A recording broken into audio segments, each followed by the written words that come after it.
end up seeing going into summer. We will count the days as a track athlete when track season starts. We will count the days when we will graduate from high school, but we never looked at each individual day to say, what did I go to the day, this day to make this day count? And I want to encourage each and every one of us, whether you are an awardee at the GSAT level or the church level, or those of us who are making presentations to you, that we are all going to make that singular effort to make the days count. Parents, encourage your children.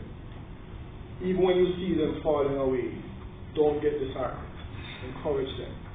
Some of us have the mistaken belief that we should mold them to be what we want them to be. Do not do that. Encourage the children to be the best versions of themselves. The razor blade is sharp, but it cannot cut down a tree. Has its purpose.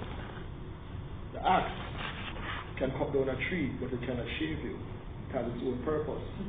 Every single one of us have our own purpose, and we must mold ourselves to fulfill that full purpose. So you sharpen the axe, not to shave with it, but to cut down the tree. You use the razor blade in a way to shave yourself properly, but you know that if you try to use it to cut down a tree, it will break. We all have our potentials, we all have our possibilities, and as parents, we must be able to mold and guide our children to the possibilities that they represent. And children, strive always for your maximum potential. Always. Don't be disheartened that you are not keeping pace with your colleagues. Just be satisfied with the fact that you have always done your best, and that is always good enough. Right? So with those few words, sometimes I'm a man of many words, but I thought I'd be a bit more profound this morning. With those few words, I want to just tell you congratulations. Well done. And as Ms. Linton said, you went through a competitive process, and this is the evidence of it. There are more days that you are going to have to go through, and each day that you make count will cumulatively lead to other awards, to other bursaries, other scholarships. Those of us who have not made the significant stride to achieve the minimum standard for the scholarship, it's not because you have failed. It's just that you need to do something more, work a little bit harder, make a bit more sacrifice, continue to sharpen that axe so you can cut down that big tree. And with those few words, my colleagues, ladies, gentlemen, children, all, I wish you congratulations and good morning. Thank you.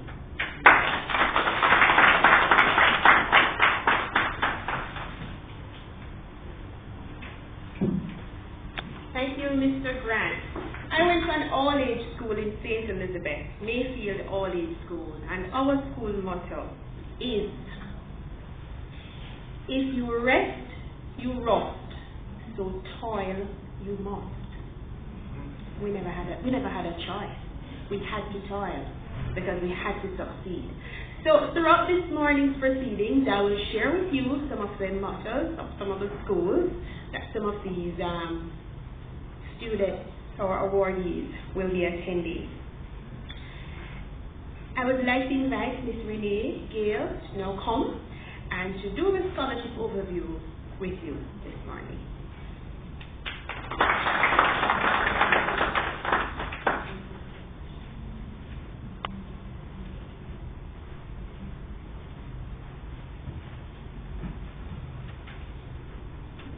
Good morning, everyone.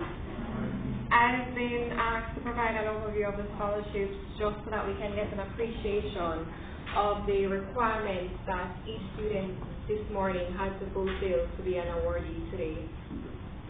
First Heritage Cooperative Credit Union Limited, through the FHC Foundation, continues to give back to our members and community by offering scholarships to GSAT and tertiary students.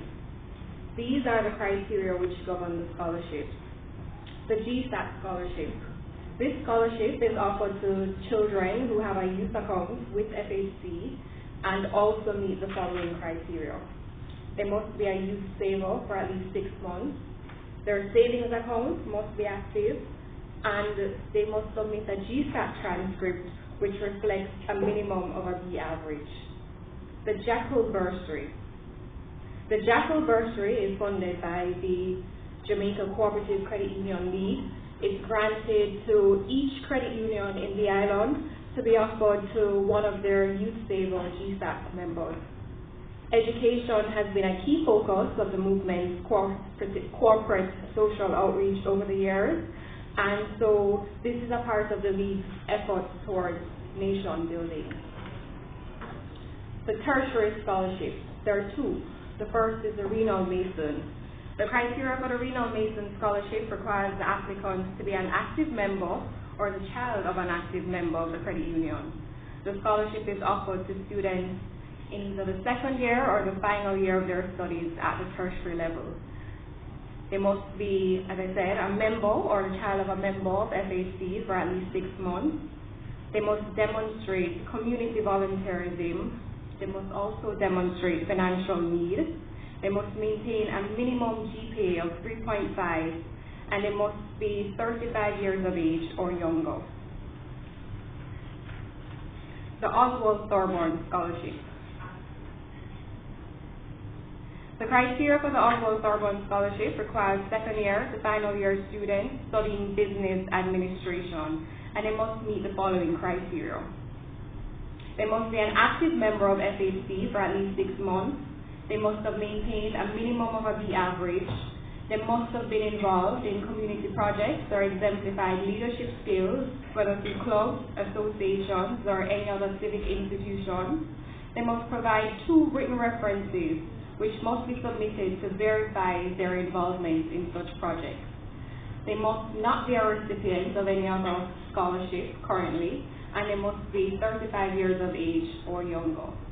There are also certain special grants and bursaries that will be granted today, and these are awarded to students who have demonstrated need but who may not have met all the criteria for the other scholarships. These candidates have displayed strengths of perseverance, discipline, and hard work against obstacles. The interview panel would have had a discussion with these candidates and have made recommendations for them to be given grants today. I congratulate all awardees.